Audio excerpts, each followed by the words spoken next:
E aí galera, beleza? Meu nome é José Vitor e hoje eu estou fazendo aqui um trabalho de português e hoje eu vou falar aqui sobre o crase. Você sabe o que é crase?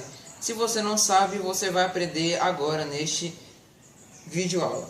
Bom, o acento grave é um sinal gráfico utilizado para indicar o fenômeno da crase.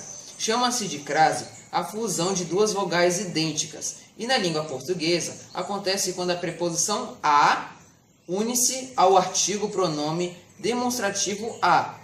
Une-se ao a inicial dos pronomes demonstrativos aqueles, aquelas, aquilo, a que, a qual e as quais.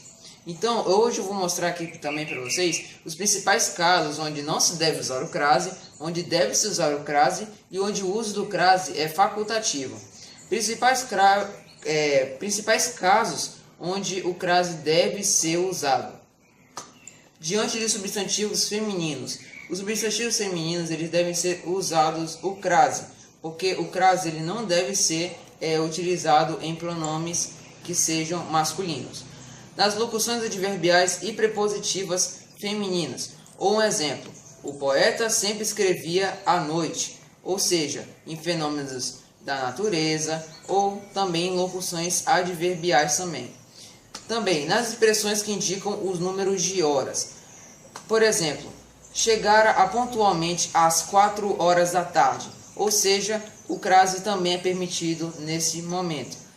Antes dos nomes de lugares que admitem artigo, ou seja, em países ou lugares, ou seja, viajaremos à Espanha, ou seja, nessa situação o crase é permitido.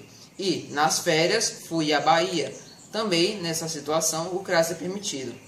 Antes do substantivo, quando as palavras maneira e moda estiverem subentendidas, ou seja, por exemplo, em cartas, meu tio escreve a maneira de Machado de Assis, ou seja, de maneira ou de moda, o crase deve ser permitido.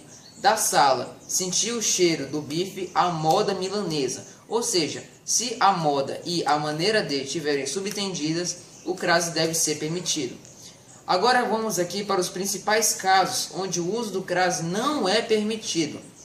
O crase não deve ser permitido antes de palavras masculinas, ou seja, não iria a pé nem a cavalo. Essas palavras, esses substantivos são masculinos, então o crase não deve ser permitido.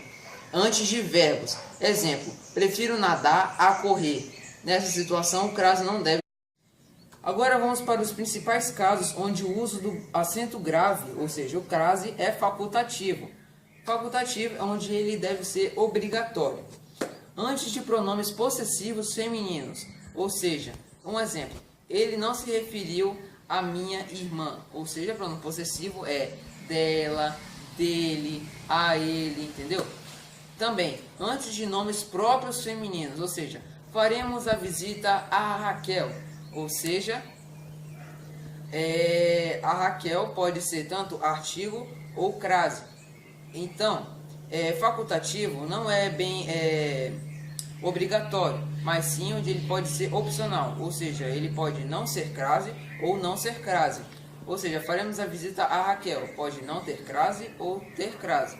Antes da palavra, depois da palavra, na verdade, até. Um exemplo, as crianças foram até a praça, que nessa situação pode ser até a que não tem crase e a que tem crase. E essas são os principais casos onde o crase pode ser permitido, não permitido e onde ele pode ser facultativo. Bons estudos, galera!